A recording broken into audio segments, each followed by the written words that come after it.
Well, hello everybody. Guess it's time for me to come on camera. So hello, Deborah, Jessica, Lee. How are you all?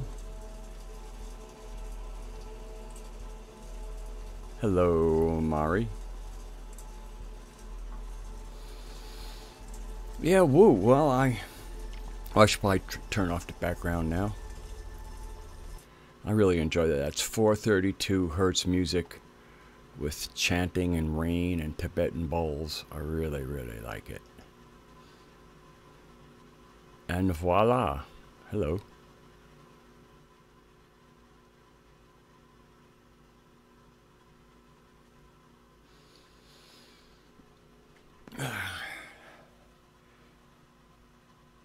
Put my hair back a little bit. Yeah, so, you know, generally the live stream goes into woo conversations, and we're always speaking about some kind of woo. I mean, woo, I guess, meaning what you can't see, touch, and feel in common. Because many of the things that we do that wouldn't be considered third dimensional activities do have their own, experiences, or sometimes the senses are involved, but it's subjective instead of objective. Hello, Sandy. Yeah, we're supposed to get some rain, but a lot of times the mountains, especially when it's coming from the west, the Blue Ridge Mountains often have something to say about that.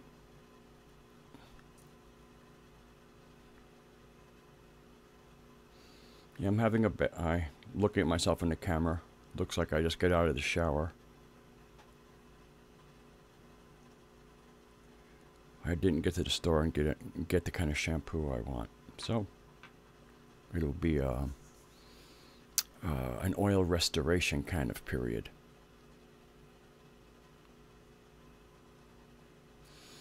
So I wanted a title because it seems like much of what we do is just get together.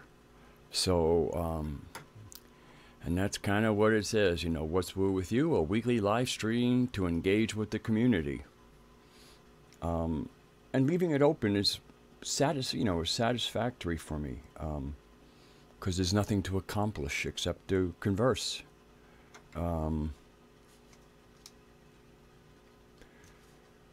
So, a general topic like what's woo with you, it rhymes with what's new with you.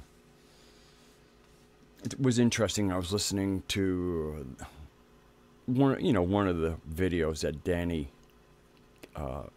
McKenney puts out. And, I'm not sure it was an unfuckers discussion or not.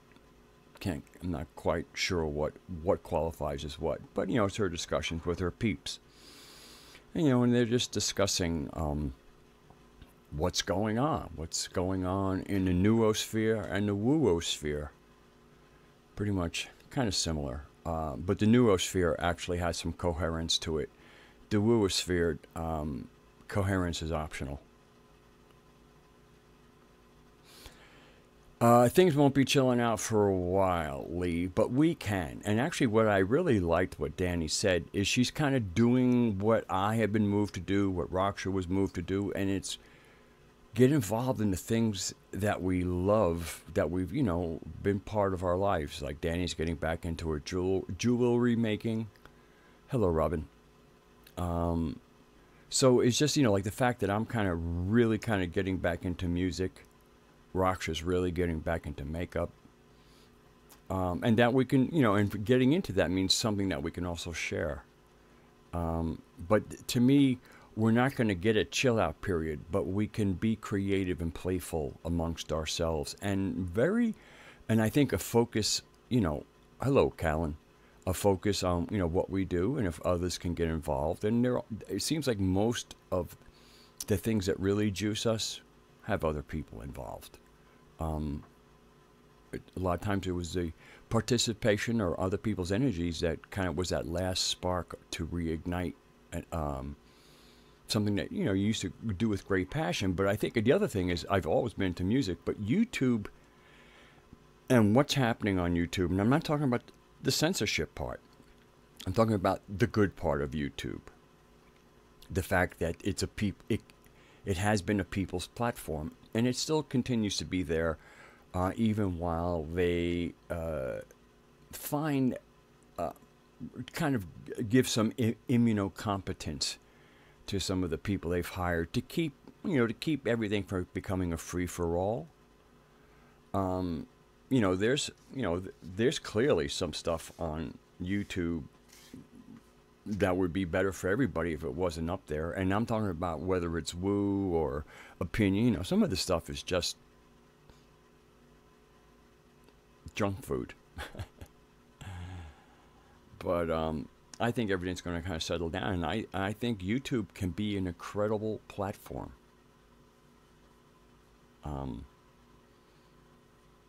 For communicating with each other and also entertaining each other. There are people like myself who think TV really sucks. So the whole thing is, well, what would the alternative be? So, I feel that YouTube is an alternative. It's also, it's programming that you can communicate with.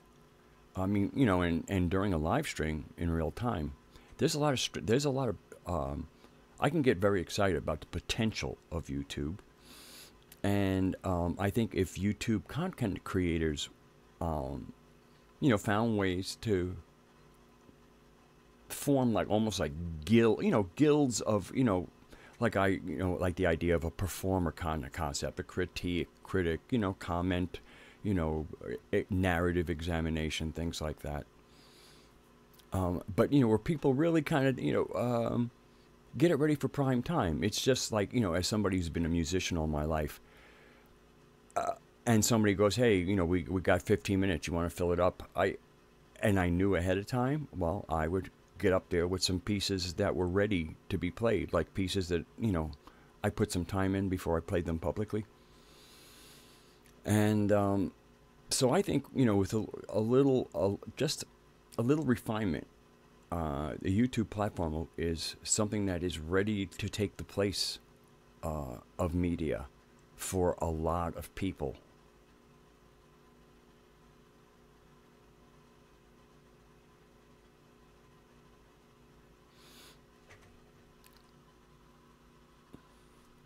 So, what's woo with yous? I'm going to light up a cigarette here.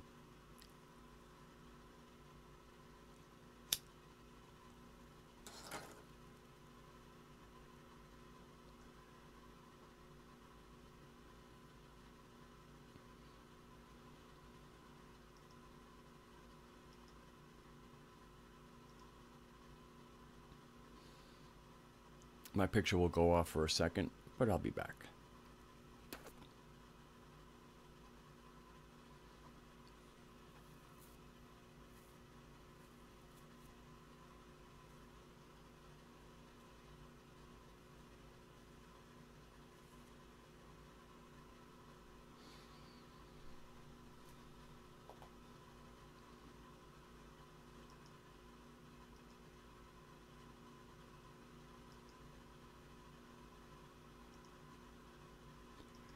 And I'll be back in a moment. Just transitioned.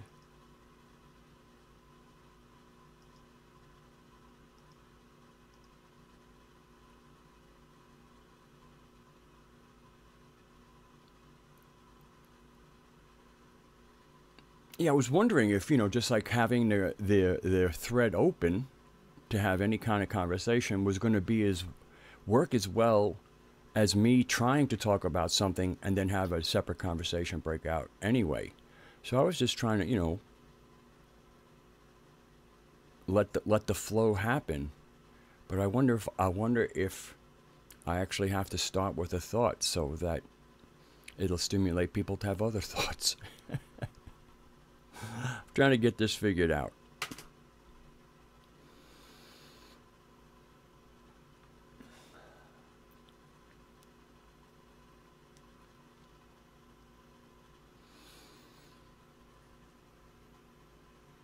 waiting for the storm. Oh, yeah.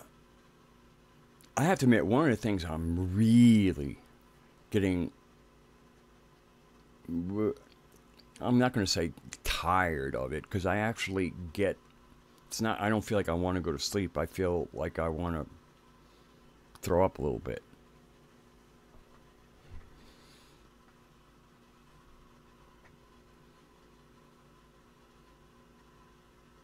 Well, Lee, I pay attention to the things people say. And if, for me to pay attention, if people are going to be talking about subjects, then I want to, they're talking about subjects, I'm certainly involved in.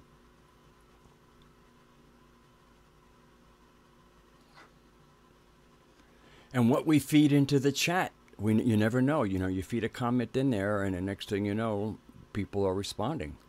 And then, so I guess, part of it is that whole thing of how we seed the chat with our ideas. It's a skill. And like all skills need developing.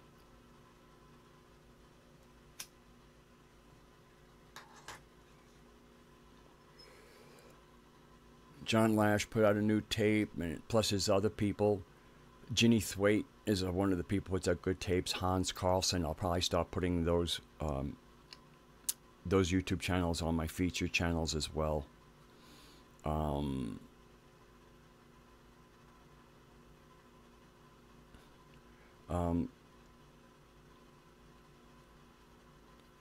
What was I about to say before I read Lee's comment? Thank you, Lee.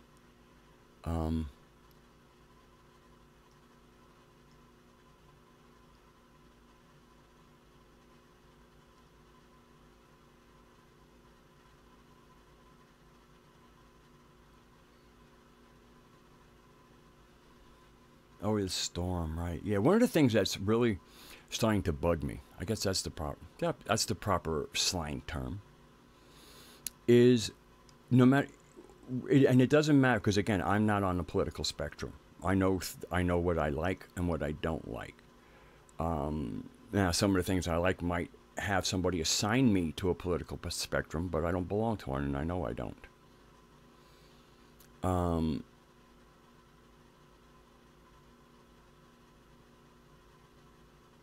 Oh, I'm glad you heard that, and voila. Yeah, I really enjoyed that. And I'm glad that Ginny's kind of putting it there. I mean, to me, Kalika discussions are not for everybody.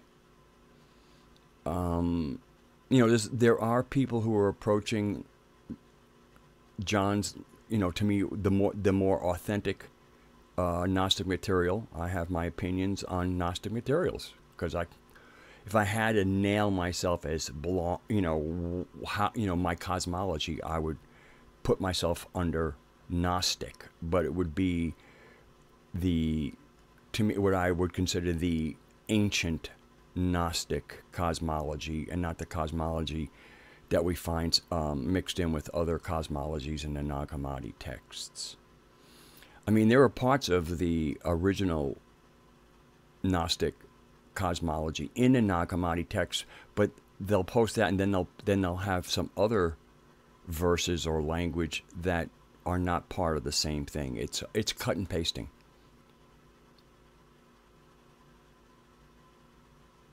I read it as JLL, and voila. And and the other thing is, I mean, when I think about us being on the planetary animal mother and us being part of that organism, in other words, in many ways, inside her body, if you consider the atmosphere and that membrane from whatever is past that membrane, is where we can talk to both all shapes of Earth people. If between the surface and that membrane, if we would consider that to be like inside, so in many ways, kind of like we're parts of the planetary body, and every body that hopes to continue its existence needs to have some kind of immune response. And the Kalika are an immune response. And So for me, being part of a body, there are more cells in the body than there are T cells. But the cells that know about the body they're in will support the work of the T cells. Understand why the T cells do what they do. And so I kind of, there's a perspective I feel that helps people hear certain conversations without really necessarily getting emotionally involved, while still to not get emotionally involved to me is to get an emotion about it, as opposed to listening to material and having feelings stirred by the words of that material and knowing how you feel about what you're hearing. And then if anything seems a little unsettled, to do the work about with yourself and get clear on where you stand with things and why you stand there.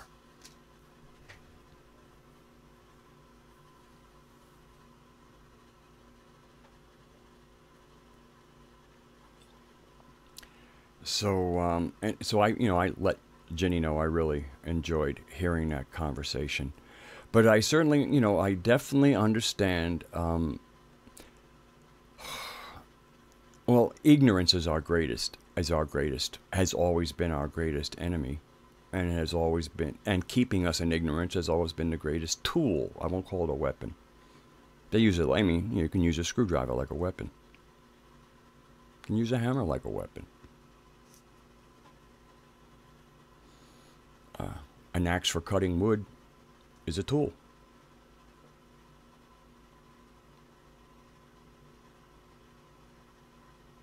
You're using words that I would need better definitions of, Lee. Like, I kind of might know what woo is, but what do you mean by the fuckery? I mean, they're intertwined.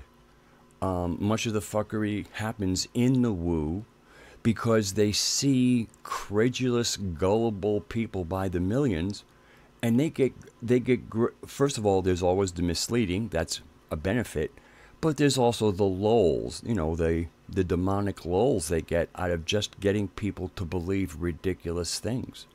They get a lot of joy dropping something totally ridiculous into the woo and seeing it fly. Seeing people talking complete craziness have 20 times more subscribers than somebody like myself or Raksha Moose or even John Lash. I think John Lash has less than 3 times the subscribers that I have. To me, he should have 100 times the subscribers. And while I'm looking at certain videos with very humble subscribers, you'll see something about some piece of anime that has 1.2 million views.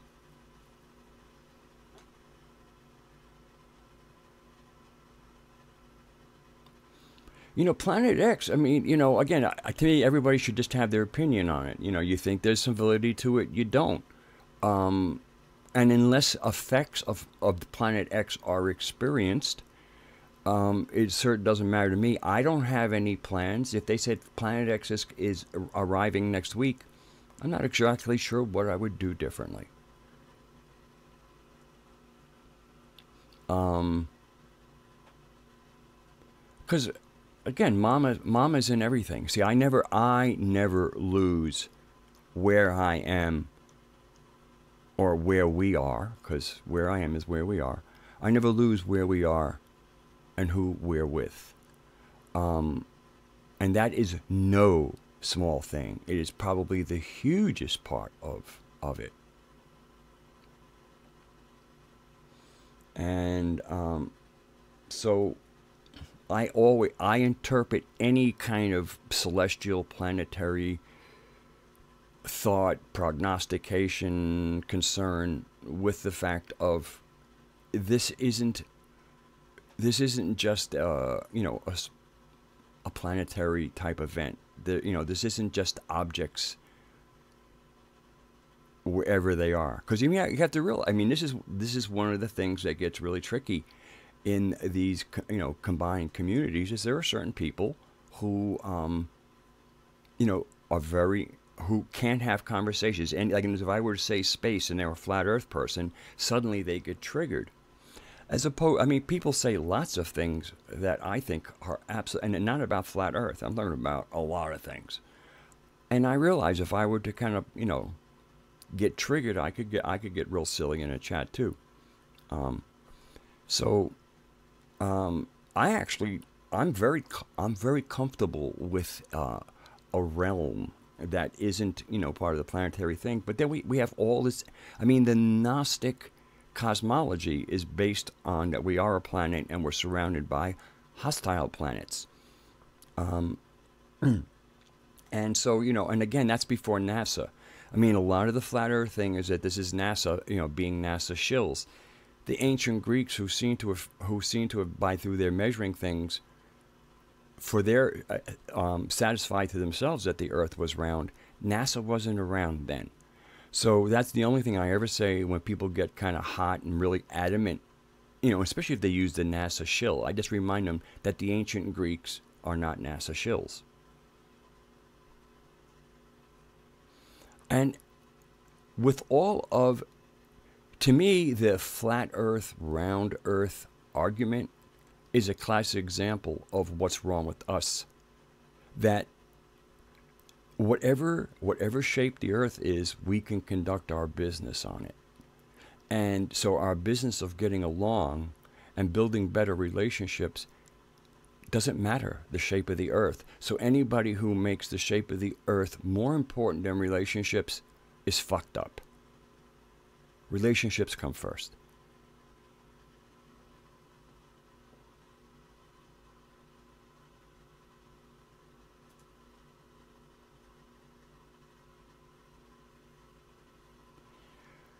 You know, for most, I mean, this is the other thing. Most of us, are still, some of us might have our rent figured out. I managed to get it figured out every month. But I mean, I got some, I'm doing real things, and the shape of the planet doesn't matter.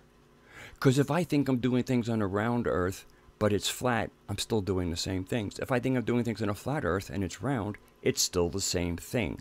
The important stuff happens no matter what the shape of the planet happens. And that's us getting to know each other and forming a better world on our planet.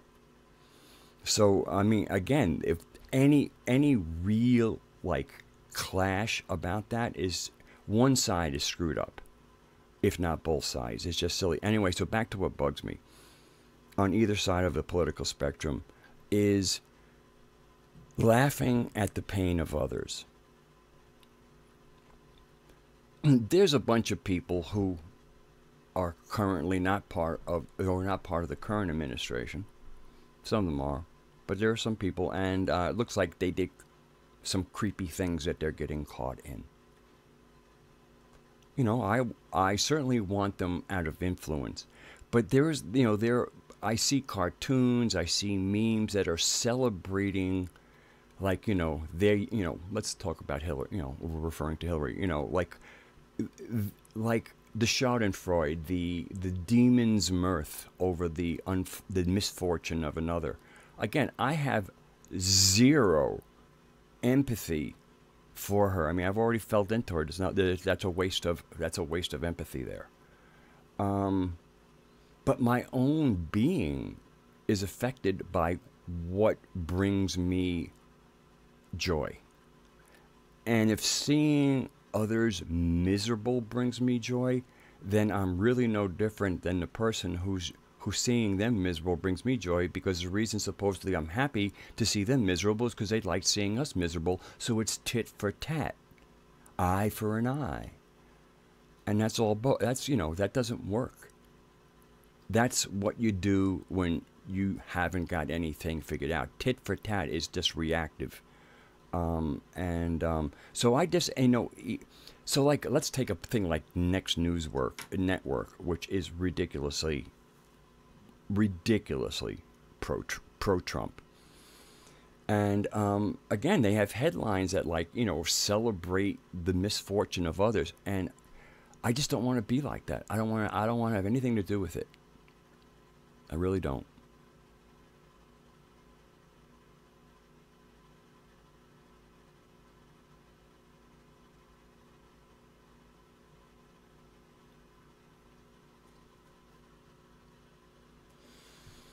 I find the Q stuff kind of interesting. And there's a 24-hour stream that's been running for a few weeks now. And anytime you drop in, it'll be at least 1,000 people in a chat. Jerome Corsi comes on, gives his opinions. It's really interesting watching people try to put this puzzle, the breadcrumbs they call them, together, and sometimes I think maybe Q was just to keep people off the streets and out of the way. I mean, while discussing pertinent matter, but when I see some of the minds at work, it's like, whoa.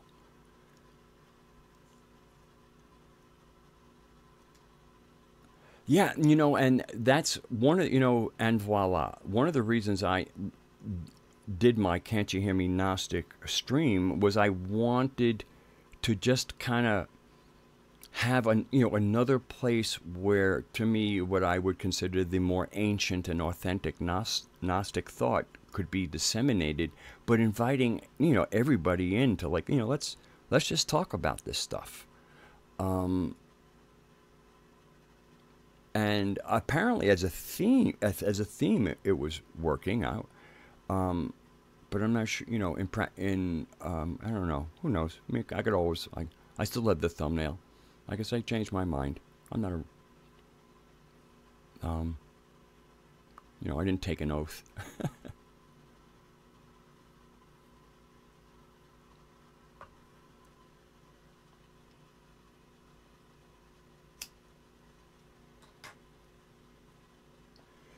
I almost don't know what you mean by the Tyler stuff. I look at information in a it's interesting. I go in there and I do a kind of a micro data collection of what I think matters, and then I try and step back because now I have a bunch of dots, and then I try to see what those dots connect. No, I don't.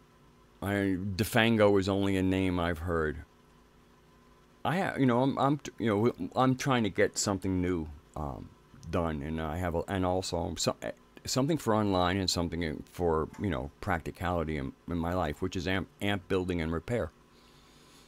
So I've been studying, been spending a lot of time studying. I'm hoping Rex Bear will have on one of the three. Well, John Hogue is the one I actually enjoy. But Robert Stanley's always a hoot. He's a nice guy. I like Robert Stanley.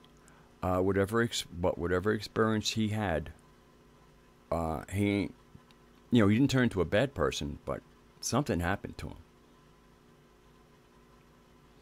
And who? Oh yeah, and Gary Busey, Jeff Doherty.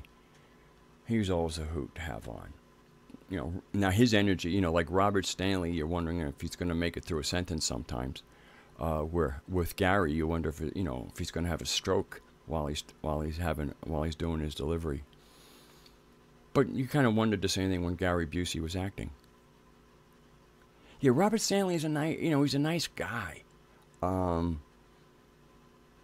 And he's authentic. I don't think he's bullshitting anybody. I'm not on board with where he's coming from and what happened to Enki, but it's a cool story. It's certainly plausible.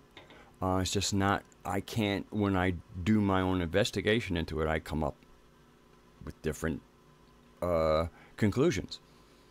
And there's also my reading of him that he looks like he was spooked. And it stayed spooked.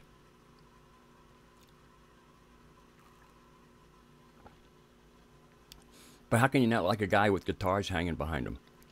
I wish this was, if I could do it. But I barely have any room on my walls to hang any guitars. Okay. They're safely nestled in there. Well, you can see the heads of the guitars behind me. So you can see two. You can see my Tele, the back of my modern player Jaguar, and my bass is off screen. Okay, so Madfinger, welcome. What do you mean by 5 5? I don't understand that. By JLL is 5 5.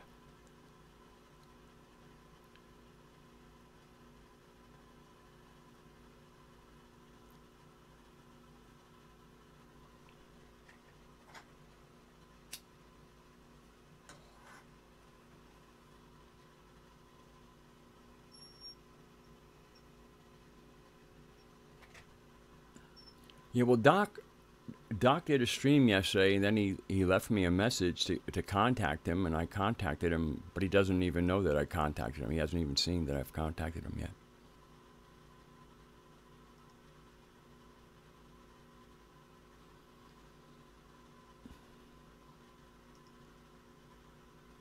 Five by five. All right.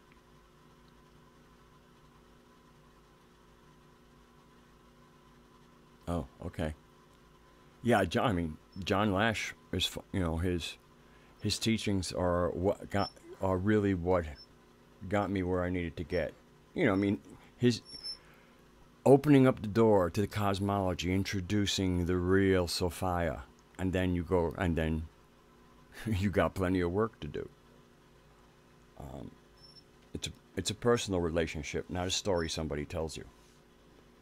A story's a good start, but when you plug in, get and experience her, life changes, and it gets better. Um, if you like clarity and seeing things for what they really are. Doc is Doc, yeah. Doc is a good guy.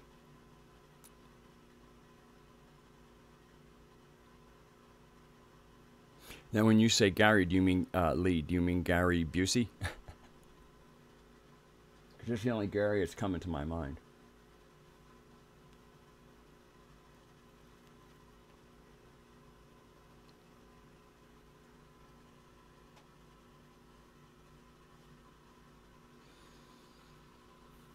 Hmm.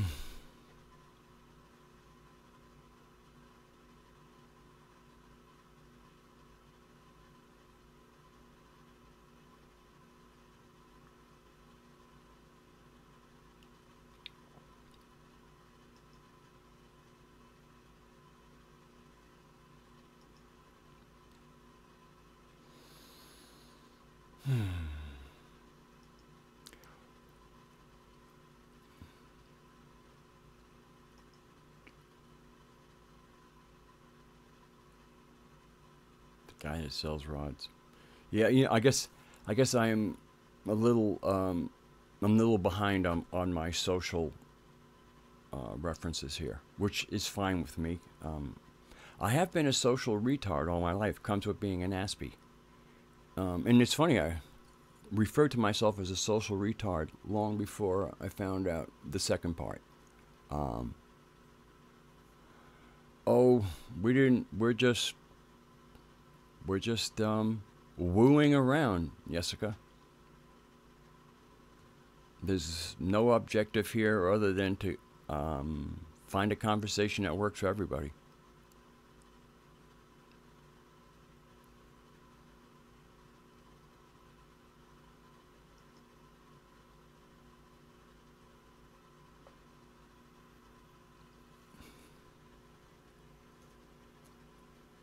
I mean, it is a little easier for me to have something to say when I have a plan and I have a subject. Um, but I don't like to talk to myself. So, and I think it's disrespectful to talk about things that other people aren't really interested in. So, but I certainly like hanging out. I like being on either side. Sometimes I actually might even prefer to be in the chat.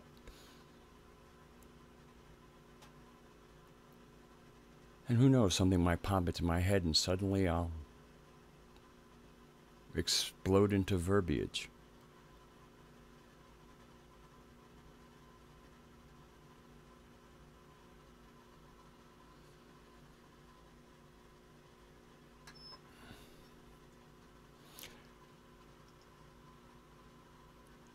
Boy, I really like that music that I had on earlier.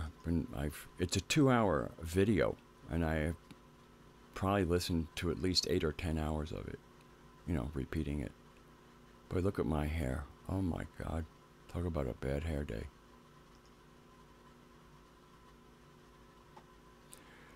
You'd think there were no mirrors in the cardboard box I sleep in. Boy.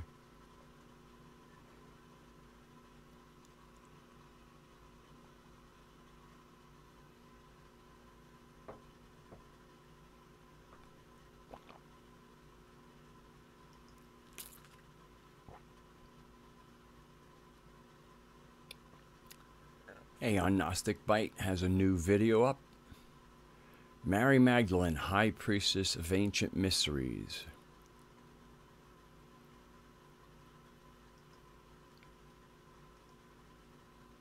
Anybody ever got into who read the Lawrence Gardner stuff, which was really all about the Grail bloodline?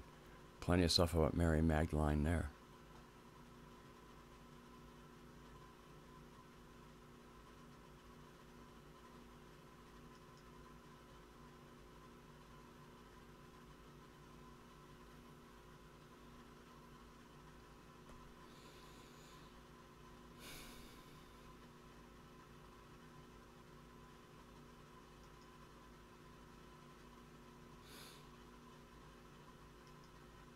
Yeah, I should probably put that music on in the background a little bit.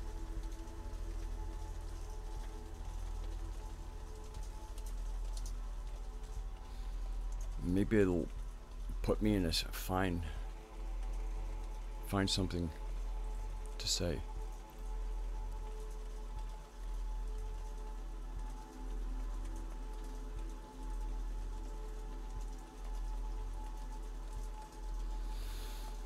That was the book that got it all started, and it was given to me by somebody.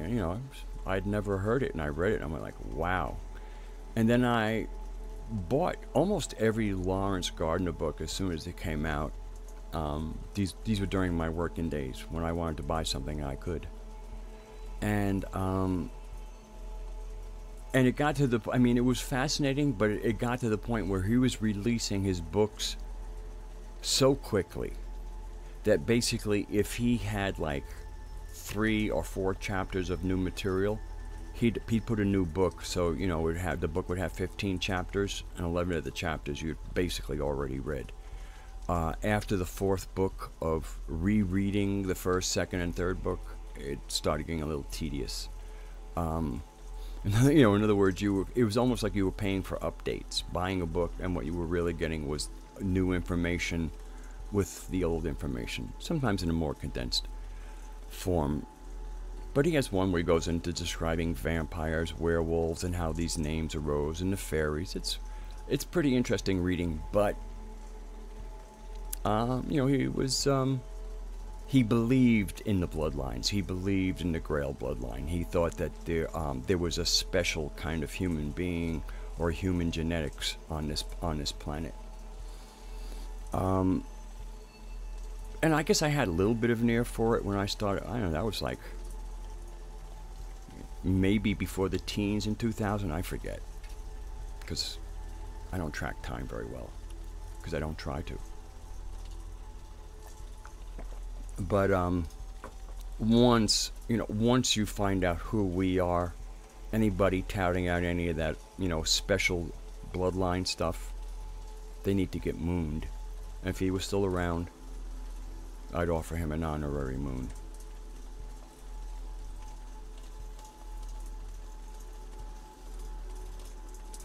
Dan Brown is interesting because, well, first of all, because he's writing fiction, he can put wherever he wants in there. So it could be the most astounding, revelatory piece of information that he puts in there under fiction. So this way here it slips by because he didn't say it was real. But he's also allowed to put in downright fiction in fiction. So those books can be a little tricky like that.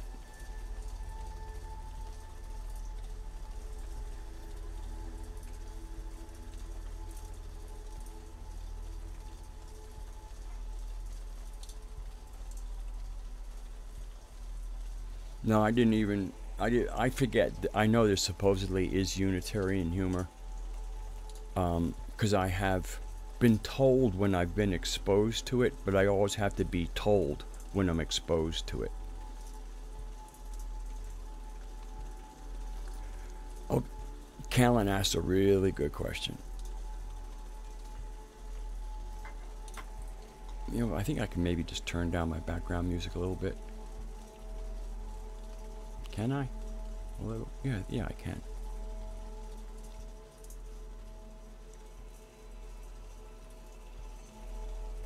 Oh, that's one side.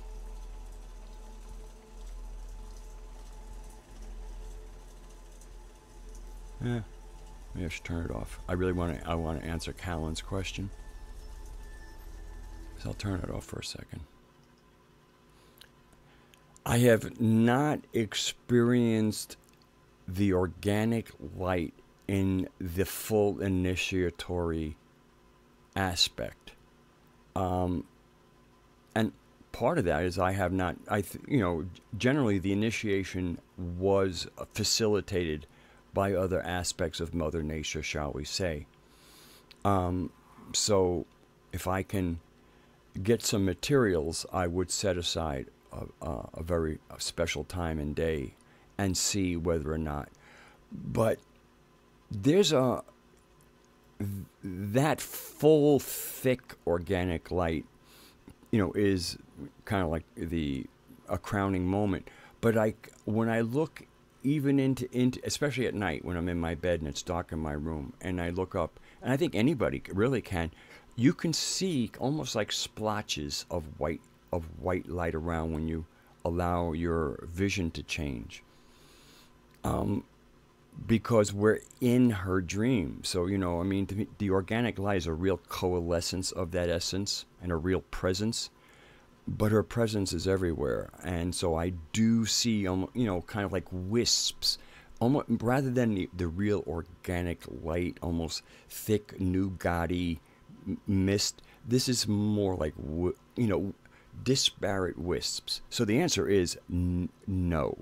Because I consider seeing the organic light to be a very specific crowning event, at least as far as initiation goes.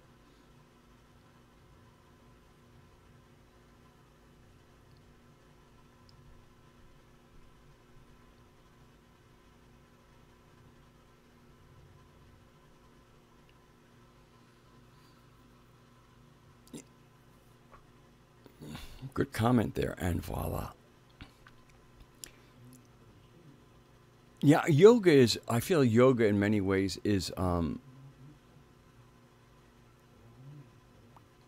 certain codifying of intel and wisdom that the shamans pick up and share. And then certain systems, and yoga really, I guess, means union with the divine. That's why, the yoga that most people think of, I'm going to go to a yoga studio. Usually, that's some form of hatha or the physical yoga. There are other yogas, but in the West, yoga means putting your body in two different positions, both for muscle tone and also to stimulate the organs and the endocrine glands.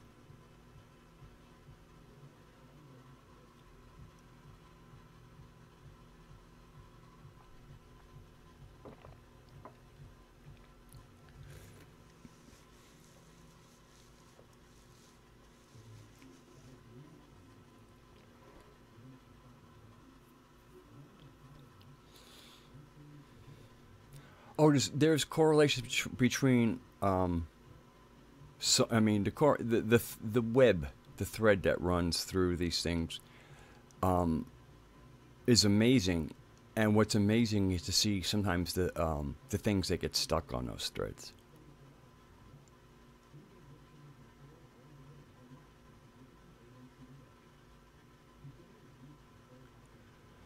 Yeah, well, one of the things I love the way he hammers the fact that the savior meme is a meme. It's a it's a psyop.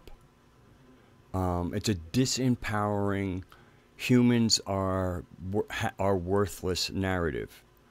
And it also makes people who might be it kind of predisposes people to do nothing because they've kind of been raised to await a hero or a savior to do it for them.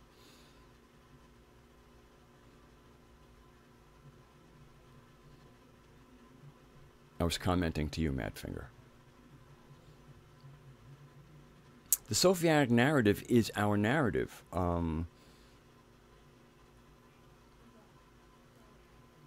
And there were, if you go into more rustic areas of the world, and even with the Native American tribes, they might not have it quite as organized because they don't have shamans from, over thousands and thousands of miles basically conferencing and kind of doing their intel. They're a little more isolated, but they still have the same connection to Mother Earth. And that's really what the Sophianic narrative is all about, is reconnecting to our immediate source and the God form that is actually involved in our lives and was that was the purpose for her involvement, as opposed to this cosmic accident that says, no, mine. And then, the whole way that the belief systems got put on the earth is with the sword. The ancient world was not buying this new redemption, salvation, angry God, heaven. They weren't buying any of that. So they couldn't sell the new goods. All they could do was kill those who wouldn't buy and force the remainder to have to do it or be the next ones killed. The adoption of these systems, especially when they had their greatest adoptions, it was always by force. It wasn't like the ancient world said, "Oh wow, this is a real step up from our rustic paganism. Sure, sign me up. This is a better deal." They all ran like crazy. Because before we got into this state, when we were natural, and those same ideas that now are the ground cosmology for billions of people on this planet, when those ideas were first introduced to the millions of people on the planet, they just said, "No way, that's sick. God is loving." I mean, everything was wrong with the new story, and the only way that story spread was blood and sword and blood.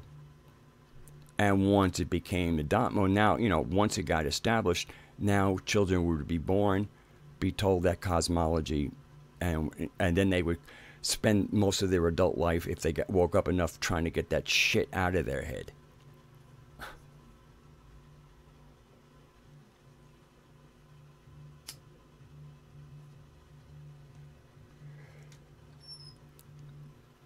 And when kids come in, they're pretty clear about who they are, where they came from. They don't have the words to it, but while they're developing their language, they might have a real cool story to tell you if you weren't telling them your stories, over their heads and around them, and if you hadn't, knocked their heads against the wall. Hello, Doc.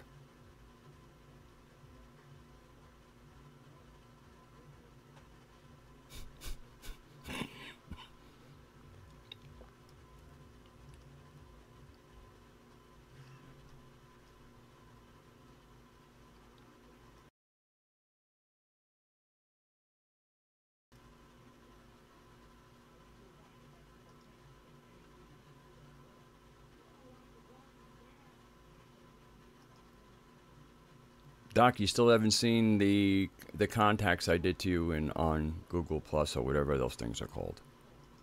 Those little message things. I responded to you yesterday about 2 hours after you tried to get in touch with me.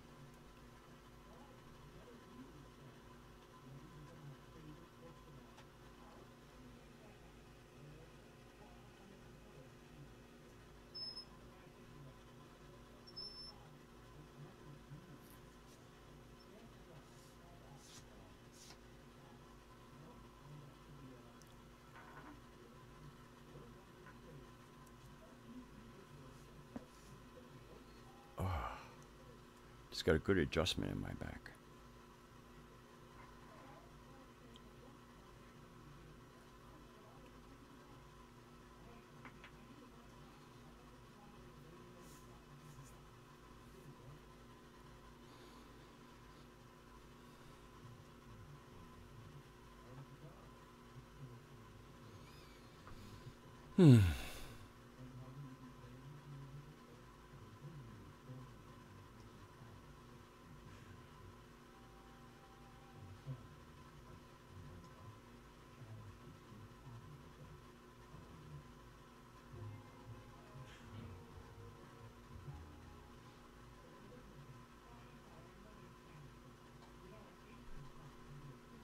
Gotta put on that music again.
That's a great statement, Doc, because it is, to me, about the gnosis to feed our wisdom. People are seeking knowledge, and unless that knowledge can be applied to wisdom, it's a little, it's kind of like going to the flea markets and buying stuff you don't need.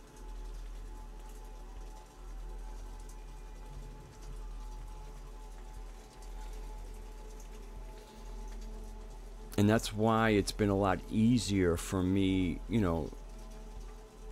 like when I watch videos, I'm not looking for knowledge. I'm looking for pieces of data.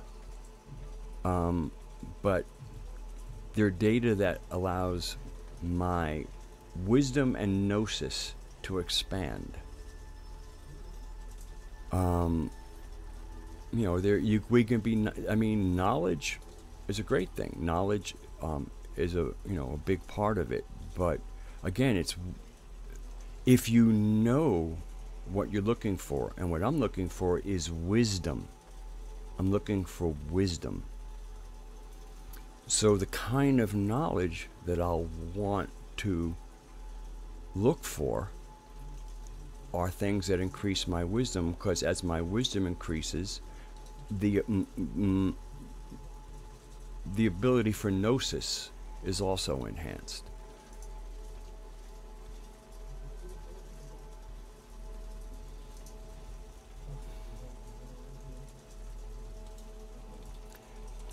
Yeah, and that knowing that gnosis can be tricky, because first of all, you have to be willing to be wrong with your gnosis.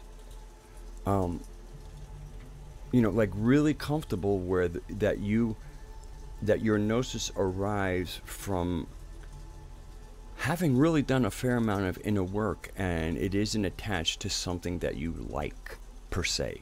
I mean, hopefully you like wisdom, but I see a lot of people pursuing knowledge because there's certain knowledge they like.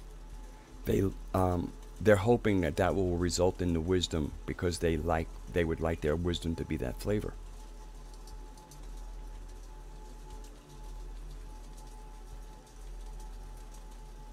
Yeah.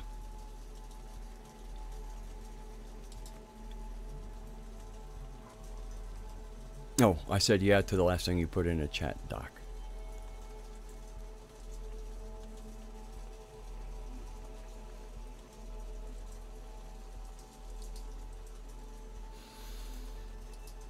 Actually, I think what I can tell is gnosis or knowing is the application of our experience. What is real for us, something that we have actually experienced. And of course, one of the parts of magical training is what you are willing to allow to be real in your experience, and not just say, oh, that was just some manifestation of the mind. In other words, if you really, there's a difference between imagining also. And imagining you can get a lot of work done with imagination. But I really feel that knowing is not the application of knowledge per se.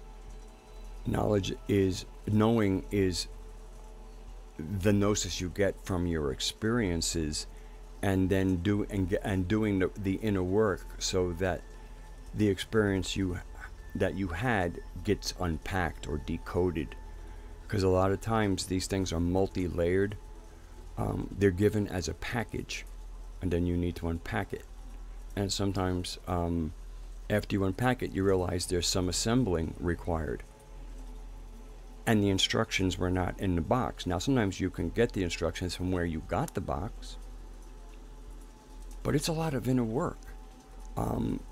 The most important work you will do will be assembling what you get from other sources.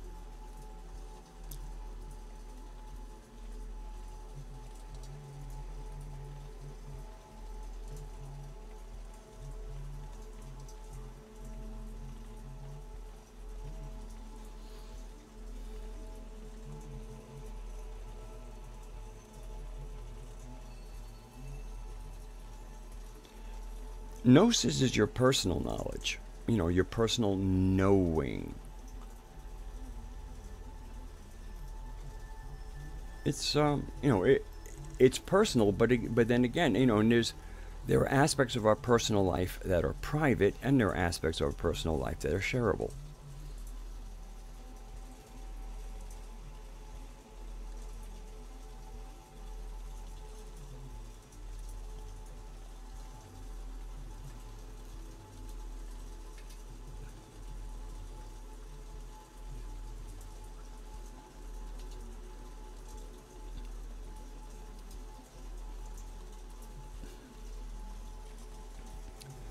So,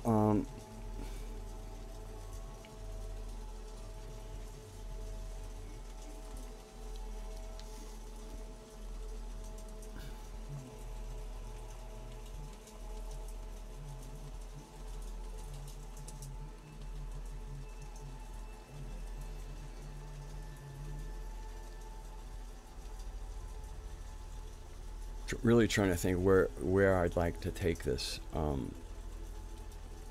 Having listened to a couple of videos on Ginny Thwaites' channel, that feature John Lash. I mean, I want to talk about things of interest or importance, or both. When it comes to interests, that can be a little subjective, although we have a lot of common interests here in our community.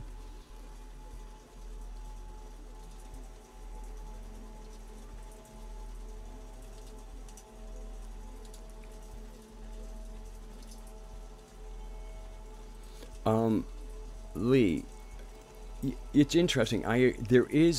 There's a too serious, but it's not the real serious. It's the fake serious. It's kind of like the furrowed brow serious, as opposed to the kind of serious that gets shit done.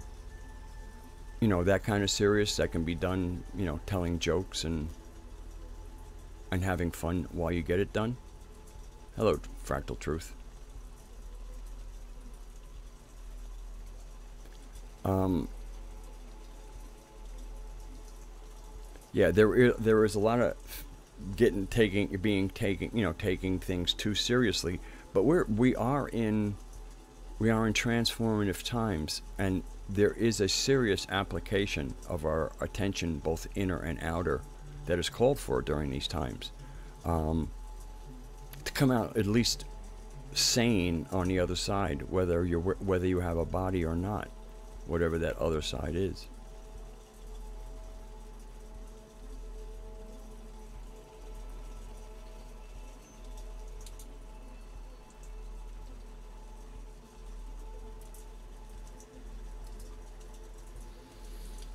Yeah, I guess maybe I've been too Pleiadian lately.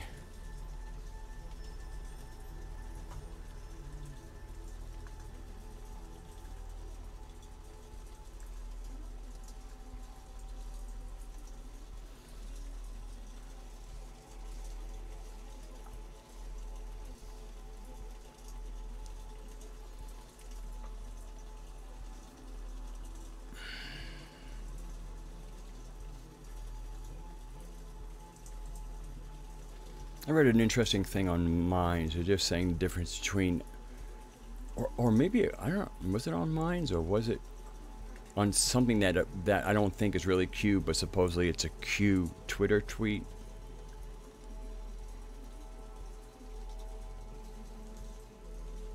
The interesting thing is about on the Q Twitter tweets, whoever that is introducing paganism as the way things were before they went wrong.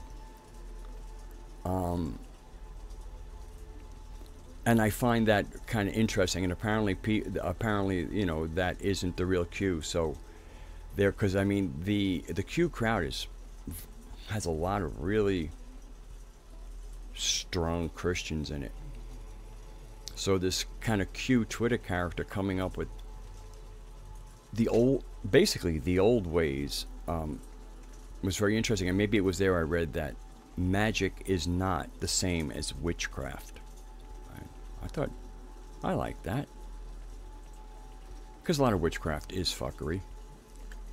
I mean, if you hear, I mean, you know, if you can ever listen in on what witches are doing, a lot of them are having battles with each other. Yawn.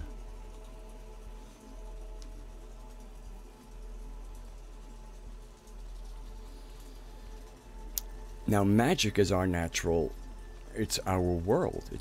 We're magical beings. So magic is natural. Witchcraft is abuse of that realm. In a lot, I mean, in most of the time. I mean, again, the average. When you listen to, if you get a chance to eavesdrop on any witch dialogue, it's not usually,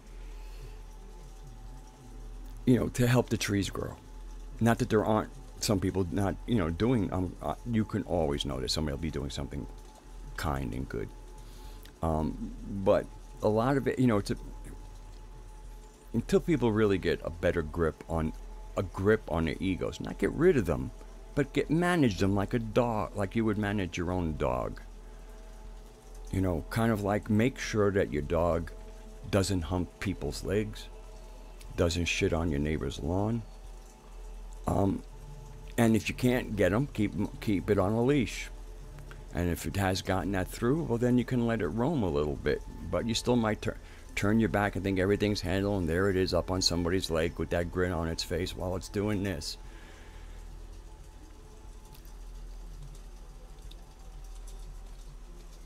And so if we were to imagine our egos almost like our pets, because if a dog takes a dump on a neighbor's lawn, if you look at it, they're usually smiling.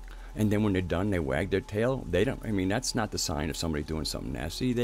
It's like, oh, that was good, and they didn't do it on your lawn, right? We didn't,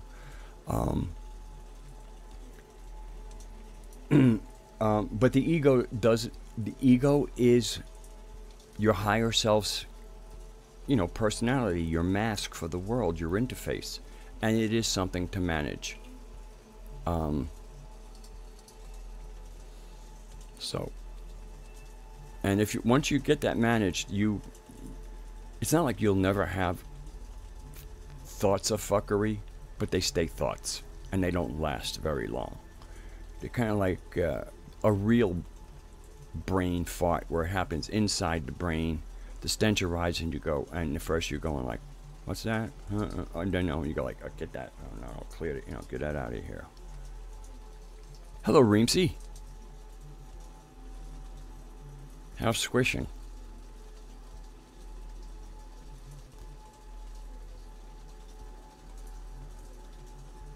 Oh yeah.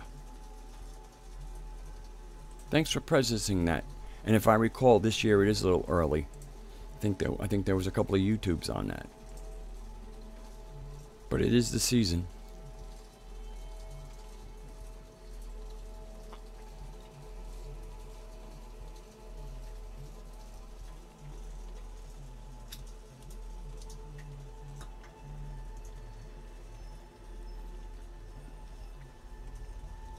I'll be speaking. I'm just going to go off camera for a second. The last time I went off camera, I attempted some grooming, and it worked out. I'm going to attempt a little more.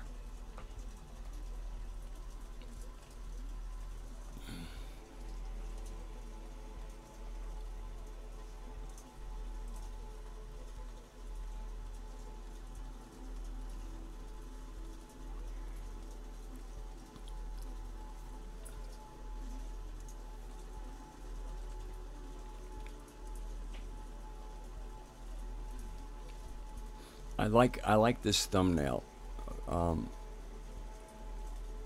That is kind of how things can look. In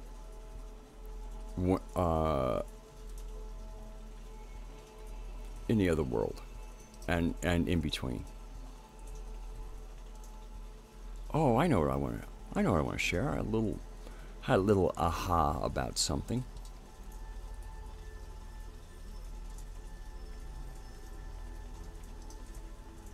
I just wait for my face to come on.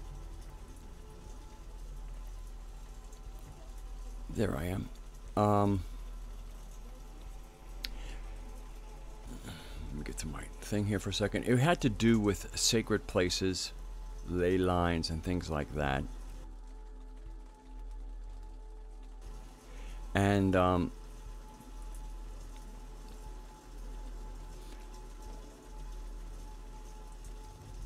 And the funny thing, the interesting thing is what got it's this is what happened. A lot of times I'll be reading stuff. In this case, it was a Q post, and it was asking a question about temples, and it has to do with Lolita Island, and there's a temple there and whatever. But that's not what. So as I'm contemplating the temples, I had remembering that most temples are built on ley lines, telluric currents.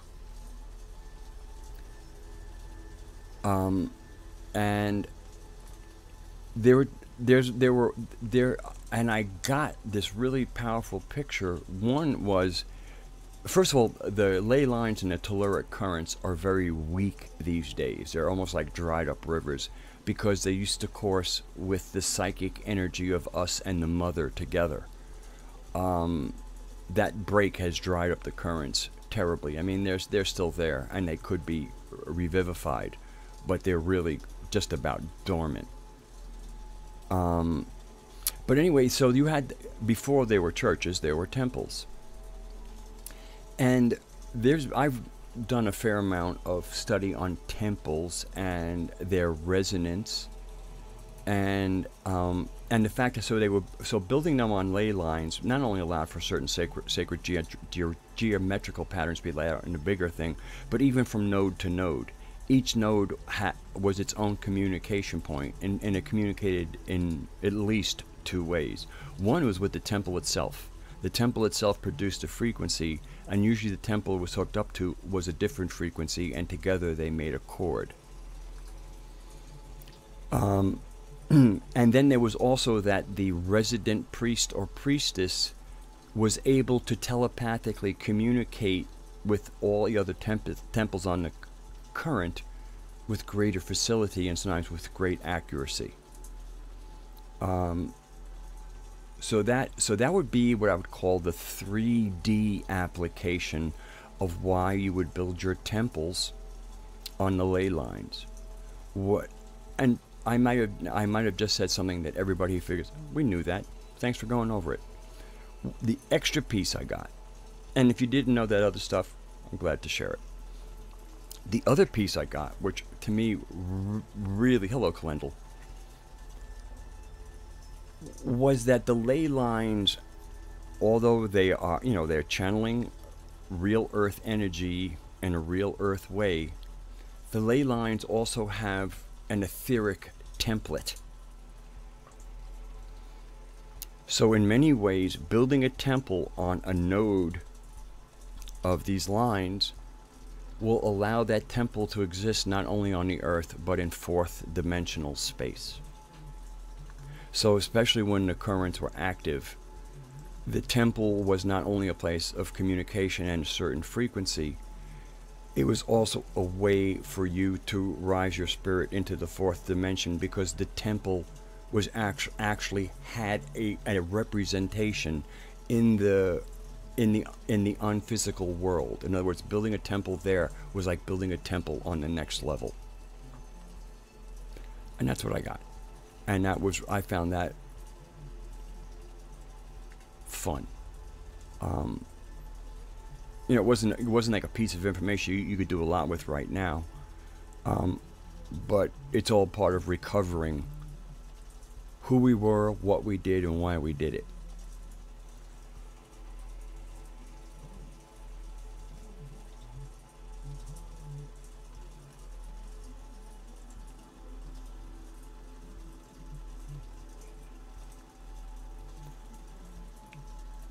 It's a lot easier to look at myself on camera now that I made a few extra grooming efforts.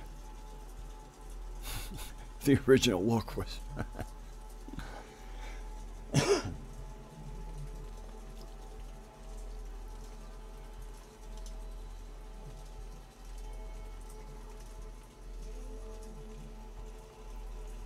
all fired up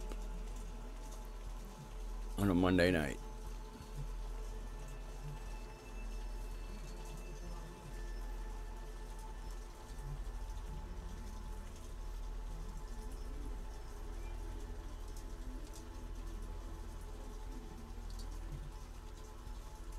So I thought, what do you think about the temples being built on nodal points as ways to make them interdimensional?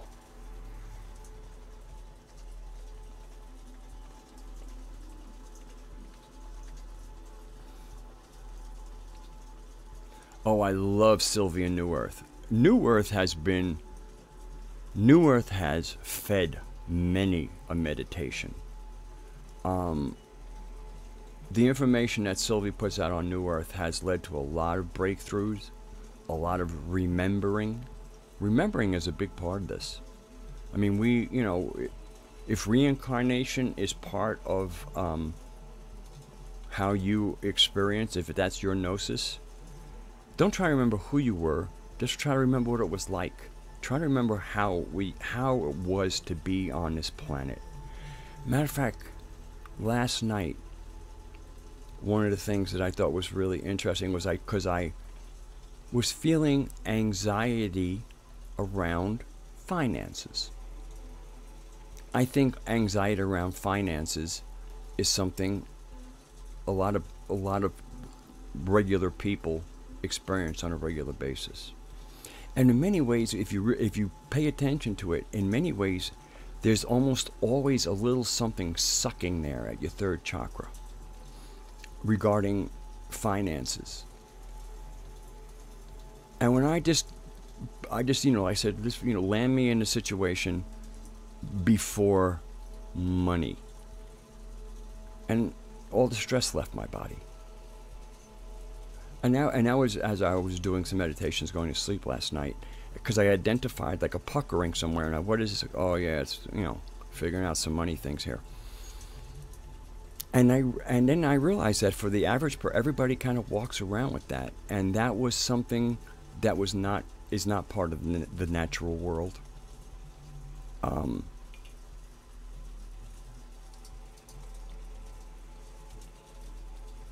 was another kind of like, oh yeah. And I think a lot of that's because, you know, there's a lot of plans for making a better world, and the funds that will do it. And when people are speaking that language, I don't feel the release of that attachment on my third chakra.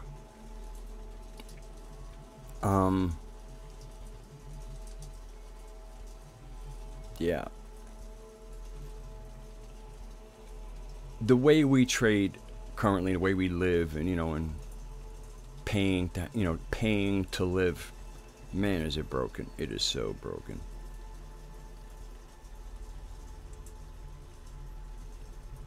Well, that's one of the reasons I stayed away from the word believe, Mari, is because believe, and I think, and it's just because I'm trying to reprogram my language and say things like, you know, my experience or my gnosis.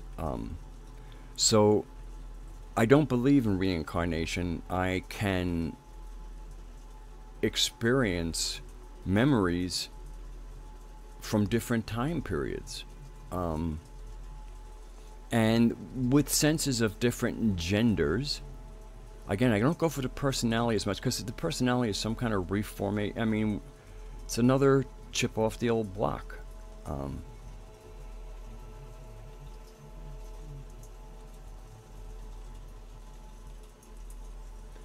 And, you know, to even discuss reincarnation without Mama in the conversation is to me have a conversation where you don't know anything, or else we might know the Abrahamic afterlife story, which is fraught with much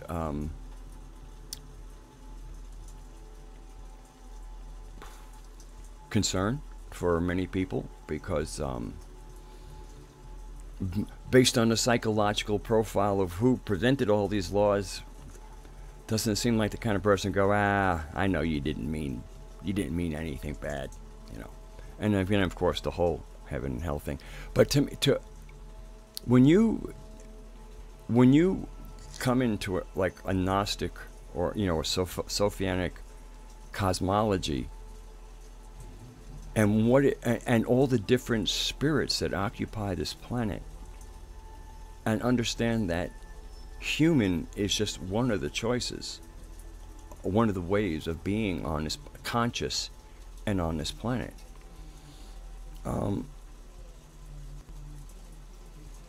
The whole concept of reincarnation is very different when you're part of a loving system and you're kind of in and out, you know, of a body, but you're kind of, you know, you're hanging in with this experiment, with the Sophianic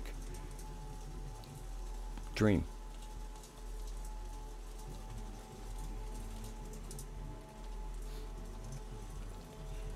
Well, what is genetic memory? I mean, some folks say it's genetic memory, but do they know what they're saying?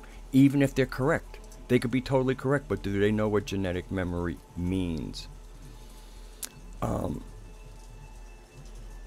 And that's one of the things I have. I mean, there's a lot of people who have answers, and then if you say, okay, and if you play dumb and say, okay, I have no idea what you're talking about, explain it to me. Well, you know what I mean, genetic memory. No, I don't. Now I'm asking you to explain it to me. Good luck.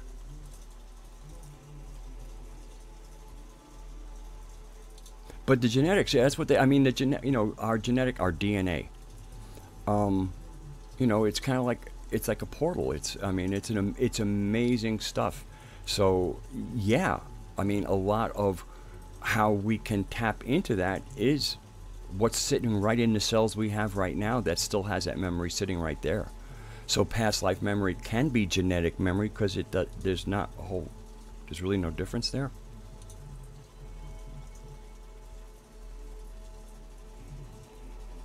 And then there's deja vu.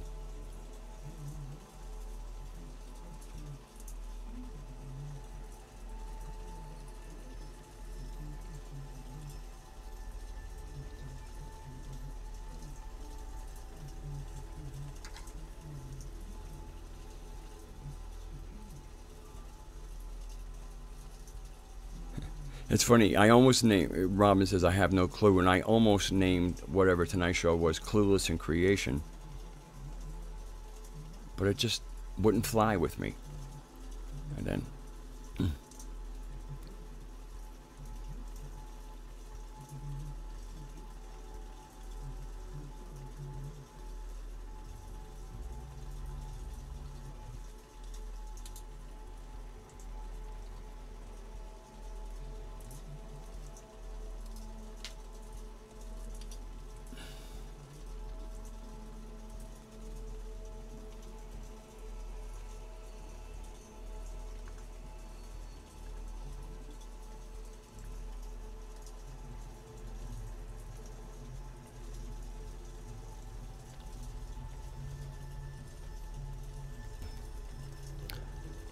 oh yeah, that's funny. You met pole shift, pole shift and solar emissions. It was kind of weird, I guess, that there was some kind of story making the YouTubes about a mass coronal ejection, or some kind of something's going to hit us and maybe knock out the electrics, and then you can go to suspicious observers or just look at what's happening on the sun, and there hasn't been an X-class flare in like 2 months or something, or longer. So it was really interesting that story came out. I mean, to me, any news of, like, if we hear anywhere on the web that's like sun weather could impact us badly, my suggestion is go to suspicious observers and see what, because he puts out something every morning, and he'll show you a shot of the sun. He has heads. I mean, he even has an app for people that'll warn of this kind of stuff. So with regards to, because apparently there was this big thing about we're going to get hit with this big CME, and it was total fabrication.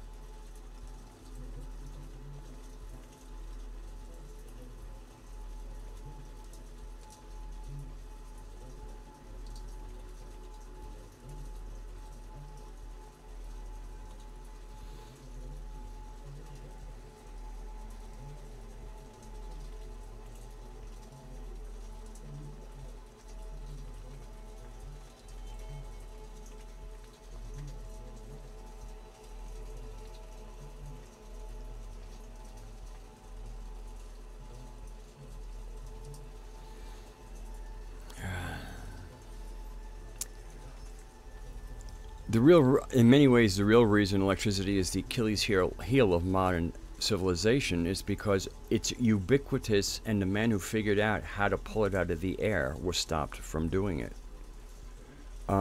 Electricity is actually fairly cool, and it's ubiquitous, and you can pull it from the ether. All you need is kind of like the right setups. But that was a bad business model. So basically, it's, the greedy capitalism is the Achilles heel of modern civilization.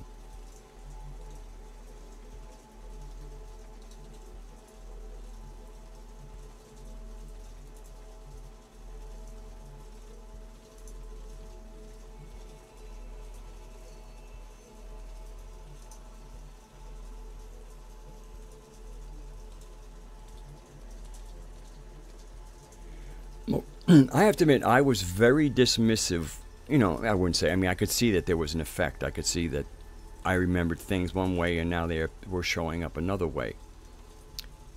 But after listening, after taking, spending roughly 64 hours with John Lash, decoding the Mandela effect, well, then it became something very special.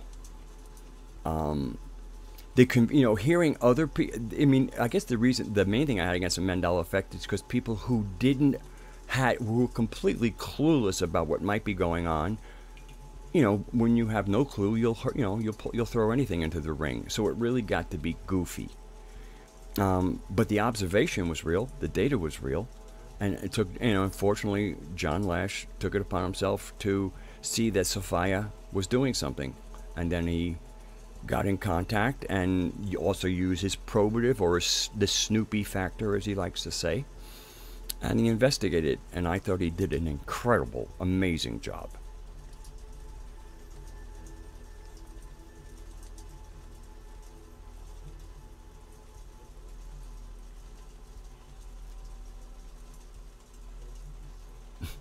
If you have to ask, I think you're joking. If you have to ask the rods whether you should listen to John Lamb Lash, you shouldn't listen to him.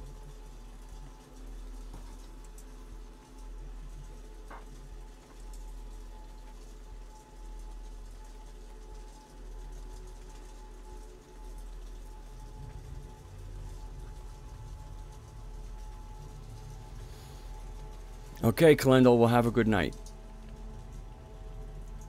And I think you can continue to expect warm receptions.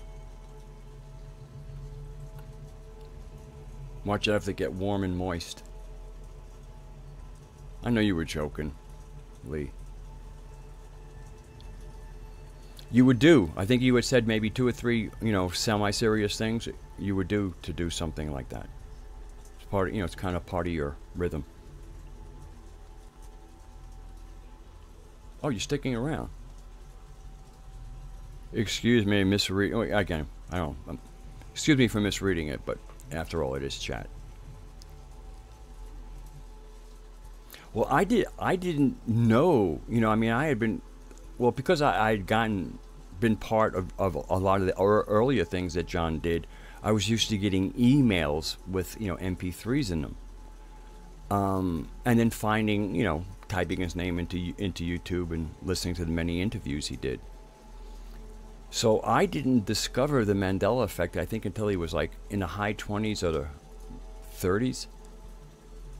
And it was just like, oh my God, he's back. Because it had been a while, since I'd heard from John. And, with the Gaian navigation experiment, we got an email with a talk of his, fairly frequently. It was just such an incredible time getting those things. It really was. That was when he was doing the Gaian navigation experiment during when Sophia began correction.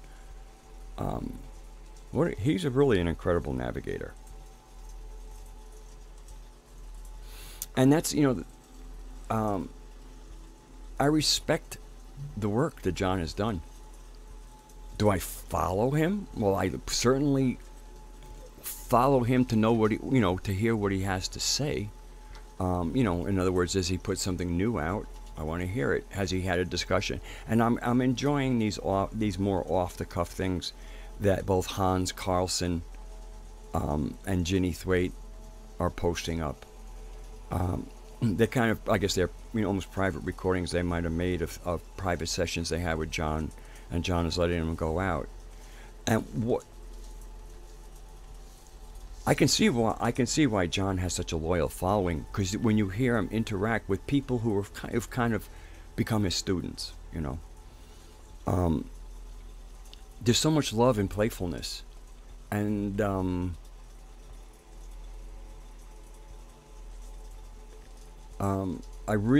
you can see a very, to me at least, a pretty healthy, loving relationship in the language that they use with each other.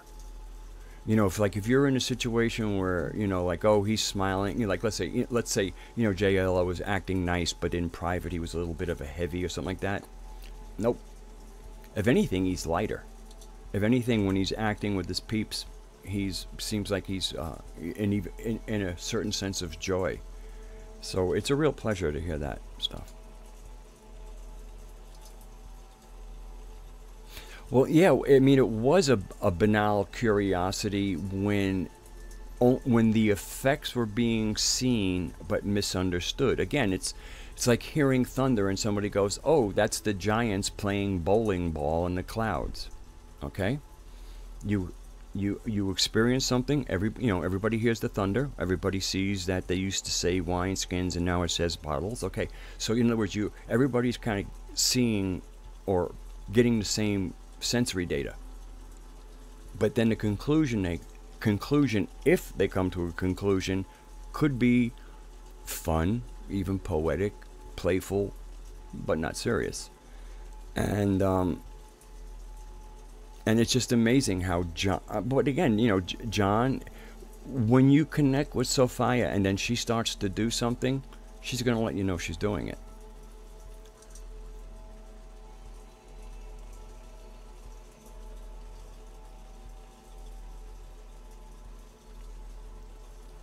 Of what stuff?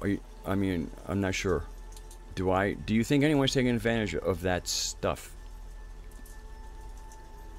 I'll be glad to give an opinion when I know what the stuff is.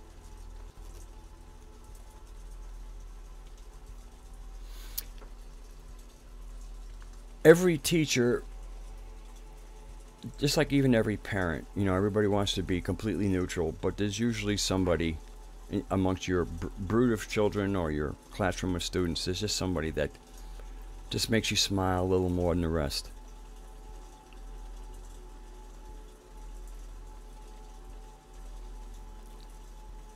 And I can imagine one of the hardest things for John to find is people that can meet him, on the intellectual level.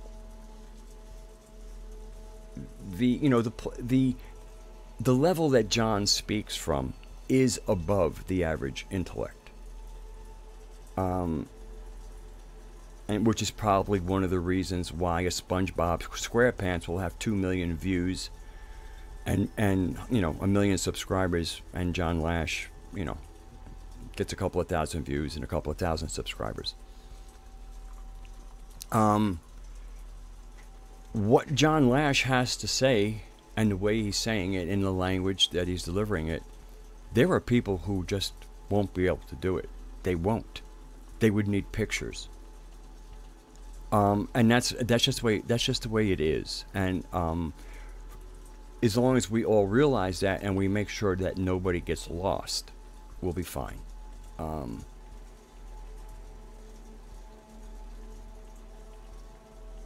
Well, if you don't know how to ask me the question, I don't know how to answer I don't know how to answer it either.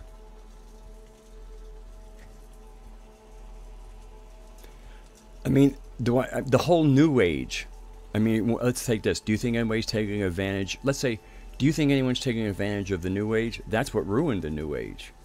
The New Age was when it first came out, was basically, stores that had books of all, anything from books on crystals, which were a new thing, how to use them, the fact that you might even want to own crystals, to all kinds of, of the esoterica, just plain old esoterica. And then, of course, pretty, famous channel, like the most famous old channeling was, The Seth Material by Jane Roberts, but the earlier channeling stuff was the whole reams of theosophical books, written by channeled, that were channeled works of the Tibetan.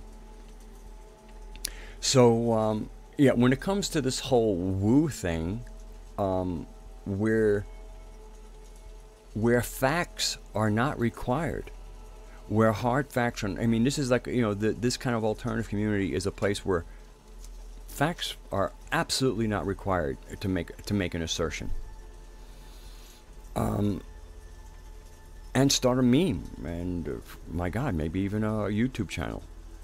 So it absolutely is. That's what people do. I mean, the world is filled with sociopaths and psychopaths. It's filled with sociopaths. It's got a fair amount of psychopaths. And their whole thing is to get over. I mean, to insert fuckery is their name. It's a family name. And so, absolutely, lots of advantage has been taken. I mean, it is that taking advantage that ruins the whole thing. I mean, New Age wasn't so bad. I mean, again, it had a lot of great books, a lot of stuff that in the old days would have been almost impossible to find. You have to go through all kinds of used bookshops. Suddenly, we're on bookshelves again. It was actually the beginning was a really great time.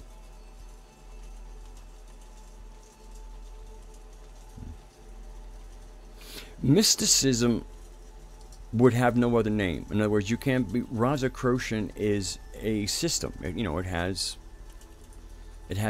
its own dogma, so to speak, its own cosmology, and especially theosophy does. A mystic has what a mystic is somebody who has a personal relationship with the Creator, and their quote unquote religion is based on that one-on-one relationship. A mystic has, I mean, you can't be to say you're a mystic and a Rosicrucian is kind of weird, because the Rosicrucian, you can't have that kind of baggage.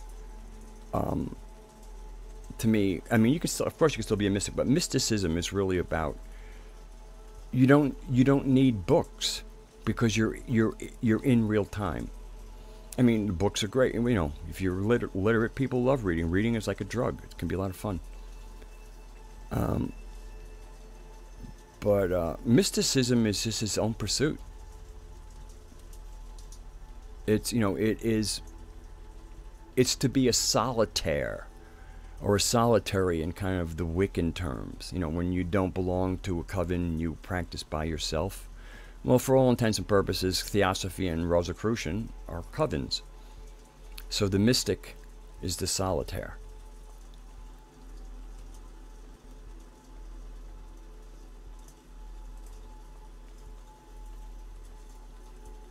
Yeah, actually, I'm looking forward to getting when I have some money to buy some Walter Bosley books. I want to read his Empire of the Wheel, and I think it's really cool that it's almost like ordering one of the speakers I like to use. You have to put in an order, and about a week later you get it, because it's just for you.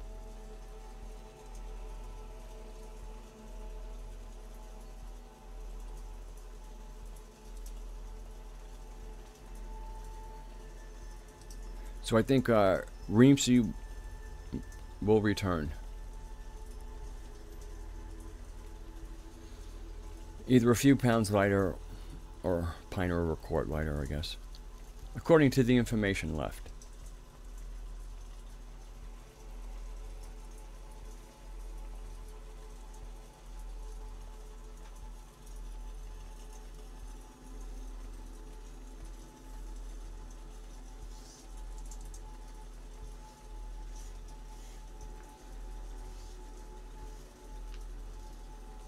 Oh. Yeah, chat and humor. My God.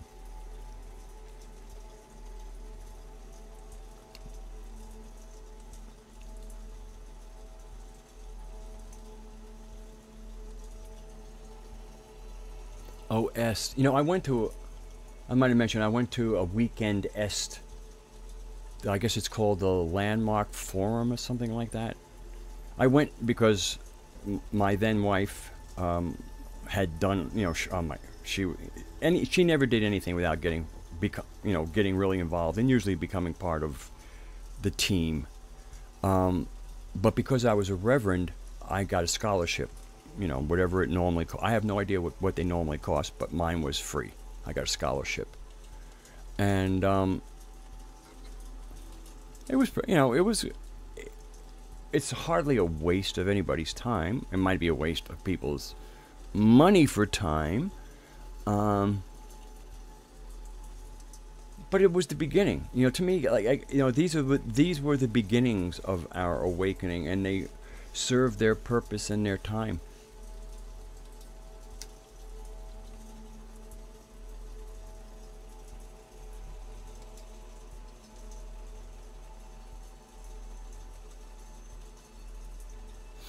I like Manly P. Hall recordings. So every once in a while, that's what I'll put on when I go to bed. Unfortunately, a lot of them are not the greatest recording, and he hasn't got the most wonderful speaking voice, but he was getting old, I guess. Um, but I do like his material, and you have to really listen to him. Sometimes he'll say the same thing 3 times, and each time he says it, another layer different.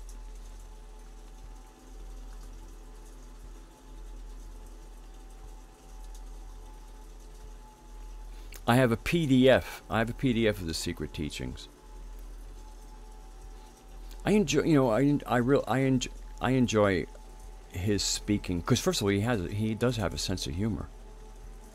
It's an ironic sense of humor.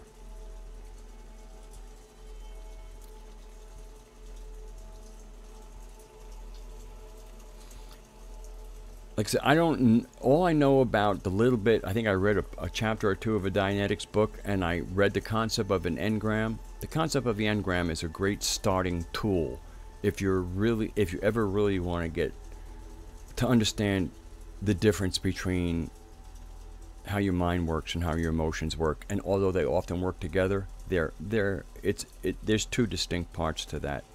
And the engram, really, the concept of the engram, at least how I understood it, man, that began a whole onion peeling. That was quite useful.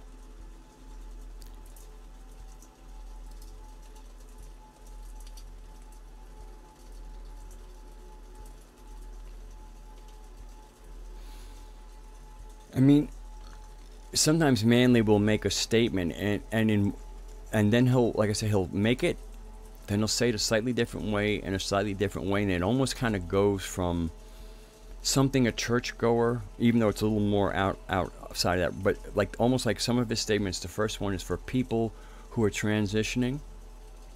The second statement is a little more subtle, and then the third statement sometimes has some real gems, but they're very subtle.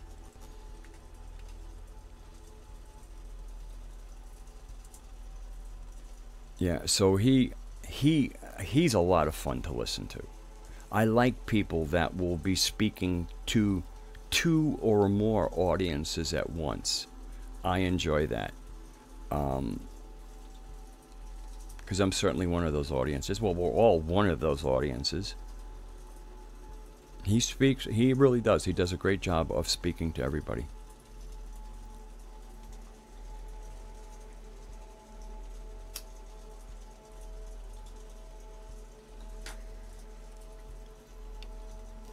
But the New Earth, one of the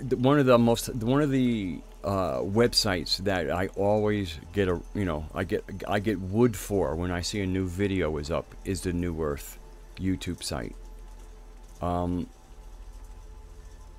If for no other reason, I mean, some of the artwork she posts. I mean, I have, for all I know, that the picture I posted tonight probably could have. There's a very good chance, matter of fact, I'm almost positive that the thumbnail that I have, I'll show it to you right now. It'll transition, but the thumbnail that I used tonight is a screenshot I took from one of her videos. I have so many pictures of screen captures of artwork from her videos. Yeah, that picture. That picture is definitely from one of the many New Earth videos I've watched. Like I said, I have a whole folder full of just screen captures. She's taking people a place we need to go, and the longer she goes, we start realizing that what seemed like, oh gee, maybe it was only 1,000 years ago instead of 2,000 years ago of separation. It's actually seeming it's more like 200 or maybe a little bit more. I mean, the real final closing down on the old world happened during the time of at least our great-grandparents.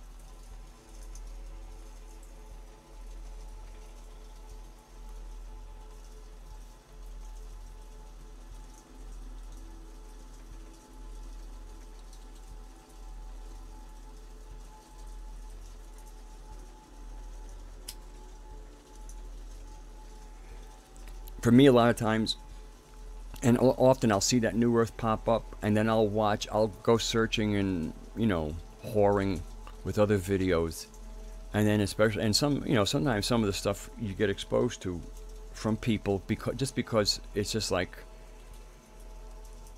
You didn't really say that, did you? Yeah, they did. You're really running with that as a concept, yeah.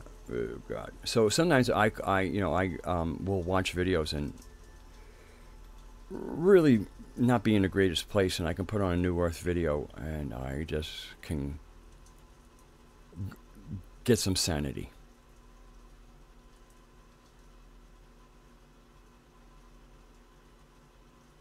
Yeah, we do. We think we're improving because we have more gadgets.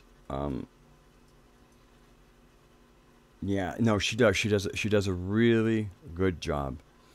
And I've heard some people, mention her accent. Um, People who really know she's speaking in English. People who know their native language well don't struggle with accents as people who struggle with their own language. Hello, Raksha. And we have. I mean, look, every language has groups of people who, for genetics or other reasons, language skills are rough.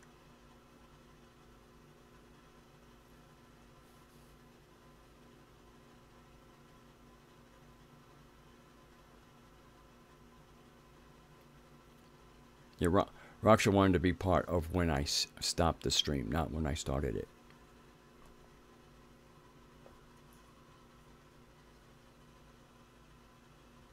He did tell me. He told me that. He said, I'll be at the end of your stream. Well, he didn't tell me that.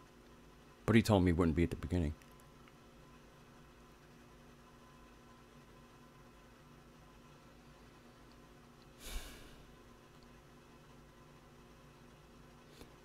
So, if you have not treated yourself to New Earth, please do. And go back to the earlier stuff. Pick a subject that sounds interesting. If you're interested in Japan, look for the one on Japan. If you're interested in China, look for that. India, I mean, the history of China and Japan been fairly well messed with.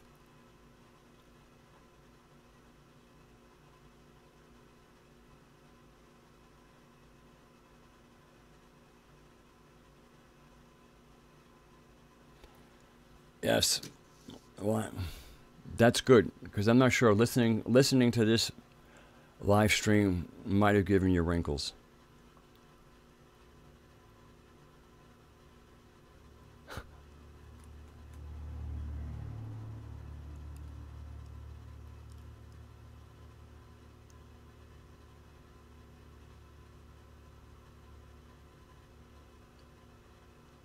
I've never heard. Well, you're asking Lee. I've never heard of Lon Milo Duquette.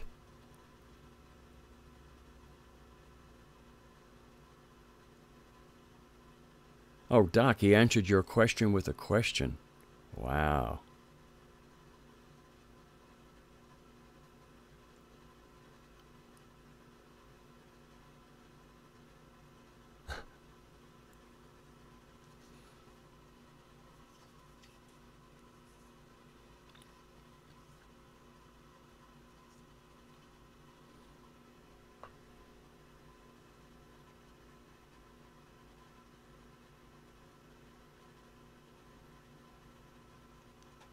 Well, that was one of the funny things, the 2 days ago, St. Patty's Day, St. Patty the Destroyer. Thomas Sheridan did a short, like 4-minute video on, and he he did a good job explaining. First of all, that St. Patty was actually a made-up fictional character. But basically, he represents, he chased all the snakes off of Ireland. Yeah, he was chasing the old wisdom, the druids, the old knowledge. That's what the snake. Every time, and almost invariably, like even in the Garden of Eden narrative, and they go, and that old serpent, came, and to me, the old serpent doesn't necessarily represent a person, and if it does represent a person, the person is actually being represented as somebody who holds the old knowledge. In other words, it could be anybody.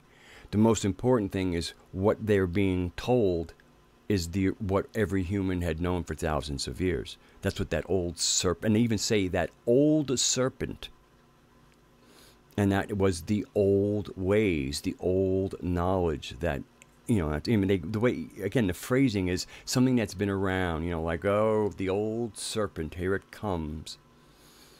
So St. Paddy's Day, I mean, look, unless you're a happy Irish Catholic, and being Catholic is better than the extermination of your ancestors, well, then I guess St. Paddy's Day is an okay day. To me, the Irish celebrating St. Paddy's Day is like the Native Americans celebrating Columbus Day. Really. But again, there are certain people that their faith is more important than their blood, and those faiths work very much to make faith more important than blood, your own bloodline. So there might be people who go, oh yeah, people might have died, but at least we're Catholic now, we won't go to hell.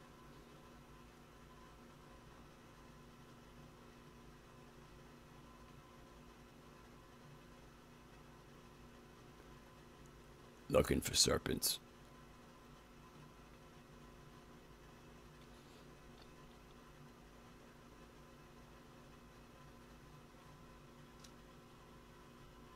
I don't celebrate Thanksgiving. I don't celebrate any of. There's really hardly an observance day in the United States that isn't something isn't either fuckery or commercial. I mean, Mother's and Father's Day. Hallmark created Mother's Day and Father's Day. Valentine's Day created by Hallmark. Try and tell your, especially certain genders, when it comes around Valentine's Day, that it's a Hallmark day, and we don't want to honor the greedy capitalists. Yeah, try that on Valentine's Day.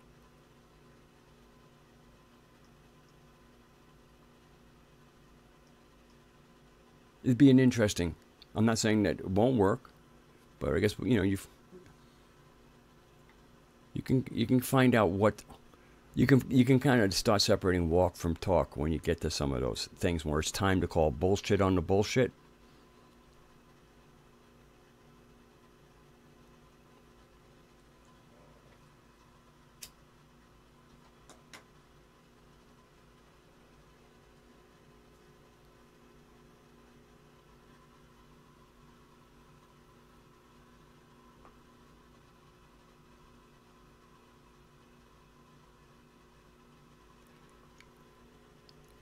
It's interesting. The more and more people, the more and more the narrative. When the narrative identifies certain historical people, even if it's recent history like Aleister Crowley, when the general narrative says this person good, this person bad, I mean, it's never that simple. There's never just plain good and plain bad.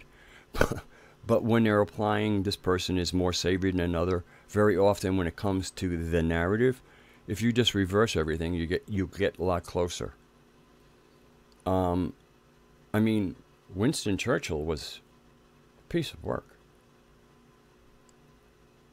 I mean, Winston Churchill would make Aleister Crowley look like a Boy Scout.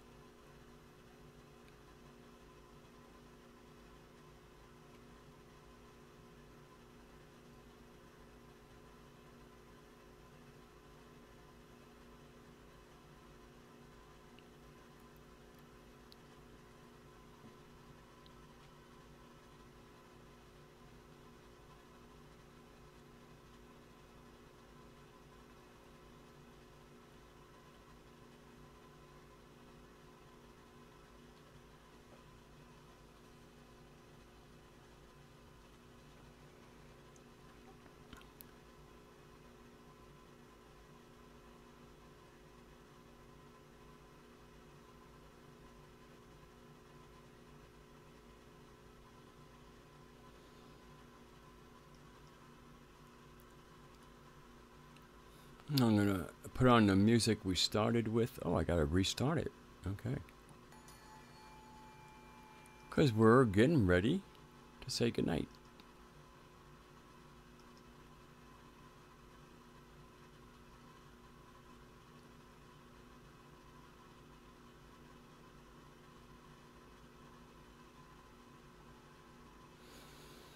Oh, to me, when it comes to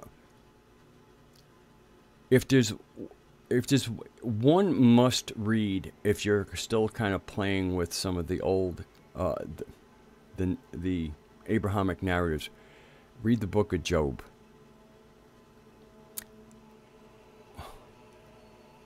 I mean, there were supposedly there were people who weren't sure the book of Job should go in the Bible. And I think it was kind of like, no, we need to put it in there. Because if you can read the book of Job and still stay with the narrative, we got you. Because the book of Job busts it, man. Busts it big time. You know, the idea of thinking that Satan and Yahweh like are on different teams or even have any adversarial relationship. Basically, the come away from the book of Job reminds me of the scene in Trading Places. I mean, back when I used to watch movies, and Eddie Murphy movies were pretty good. When you realize that, you know, they took a homeless man and gave him an executive man and made him homeless, and they did it all for $1 bet, or was it a penny? But anyway, it was a bet. It was just like, let's see what happens. You know, let's just fuck with somebody's life and see what happens. And that's what the book of Job is. Basically, go ahead, give him some more. I don't think he's going to break. Okay, see, no matter what you did, he didn't break. And as far as I'm concerned, that's what creation is. A bunch of people being tortured to prove that they're worthy. I mean, again, it's the stories that come out of that text. I mean, there is historical stuff if you can crack the stuff, but you can get the code with a lot less effort from other places. You can get the real story. You don't need to know how to lift the blankets and turn things to a right angle or inverse to see them. It's not really all that worth it. Yeah, it was $1 fractal truth. Thank you. But that's kind of like with the whole thing of the book. You know, it's almost like I mean, I've done this before, but you know, it's just like, you know, hey Satan, I bet you can't crack that, boy. Hey Michael, come here. What are you betting? I'm in for a feather. I need your feather. Poink. You know, and pull one out of Michael, throw it on the table in front of Satan. Goes, I bet you one of Michael's angel feathers that you can't crack Job. And if you do, so what? I didn't create them. I sure resent them.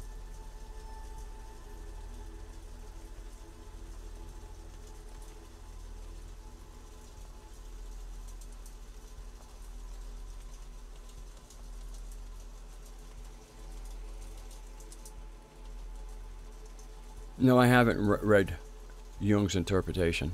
I'm quite sure it'd be worthwhile. I could probably find it online.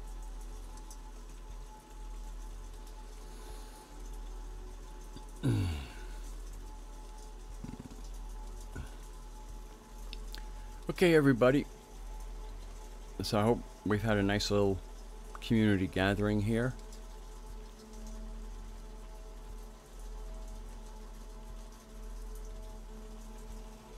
I don't know if it started. We're supposed to get a good amount of rain here, but every time I'm like, oh, I'm going to get to hear the rainfall, the mountains say, nah, go north, go south. And then I don't get the rain.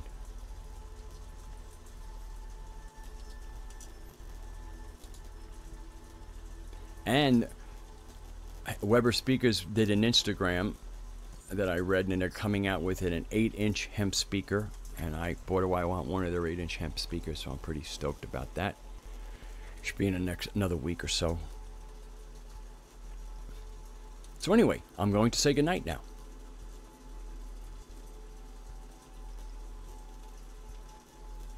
So love and hugs and sanity and lots of mama love for you. And we'll see you next time. I'll stop my streaming and then